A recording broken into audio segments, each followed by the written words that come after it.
Smart meter सक्तीने लावणे त्वरित बंद करा, आमदार गजानन लवटे। नमस्कार, बहुजन इंडिया न्यूज टुडेमध्ये आपलं स्वागत आहे।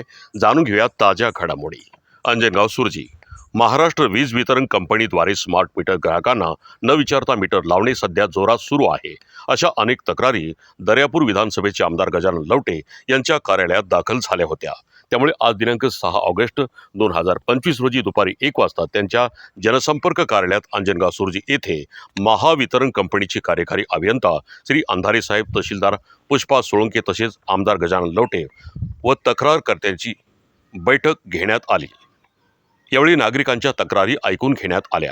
यावेळी आमदार गजानन लवटे यांनी बैठकीत उपस्थित अधिकाऱ्यांना सांगितलं की शेतकरी कामावर गेले असताना त्यांच्या घरी जाऊन त्यांच्या मागे मीटर लावू नका, जोरजबरी करू नका। तसेच दहिगाव रेचा येथील रुपाली शुद्धोधन सावळे हिचा मागील महिन्यात पोलवरील तुटलेल्या जिवंत तारा न जोडल्याने त्या विद्युत ताराच्या स्पर्शाने रुपालीचा दुर्दैवी मृत्यू झाला होता। त्या कुटुंबाला त्वरित भरीव मदत करा व शेतकऱ्याच्या शेतातील पडलेले पोल तात्काळ उभे करून तुटलेल्या विद्युत तारा तात्काळ जोडा।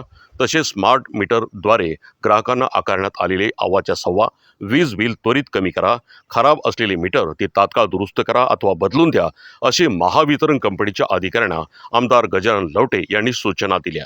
यावेळी अंजनगाव सुरजी येथील तहसीलदार पुष्पा सोळंके, कार्यकारी विभागीय अभियंता श्री अंधारे साहेब, उपविभागीय अभियंता श्री गाजरे साहेब तसेच महेंद्र दिवटे, कपिल देशमुख, प्रेमकुमार बोके, रमेश सावळे, विकास येवले, महेश खारोडे, राजू अकोटकर, सचिन गावंडे, अभिजित भावे यांच्यासह अनेक पदाधिकारी, कार्यकर्ते व नागरिक यावेळी मोठ्या संख्येने उपस्थित होते। बहुजन इंडिया न्यूज टुडेसाठी मी राम बीडकरसह मुख्य संपादक मनोज मेळे, अंजनगाव सुरजी, जिल्हा अमरावती। ग्राहक कायद्याला कुठं बगल दिली तुम्ही? आणि तुम्ही MSCBचे कर्मचारी थोडंसं कारण नसताना जनतेचा रोष उभारून घेऊन राहिले। पण सांगा तुम्ही, उद्या तुमची BSNL सारखी परिस्थिती होईल, पक्क्यात BSNL सारखी परिस्थिती होईल।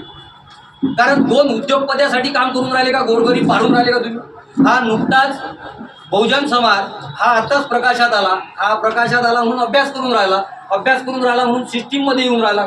कोणी आमदार खासदार संविधानाच्या वरच्यावर झालं करण्यात यावे। शेतीचे पोल पडलेले आहे बऱ्याच ठिकाणी।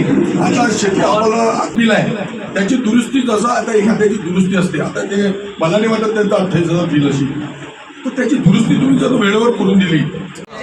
साहेबांना स्पष्टीकरण दिलेलं आहे, हे भांडवलशाहीचं स्पष्टीकरण आहे। कारण दिवसा जे सबसिडी 80 पैसे दिलेलं आहे, हे काय शेतकरी लोक कामाला जातात, सर्व लोक कामाला जातात, सबसिडी कोणाचा फायदा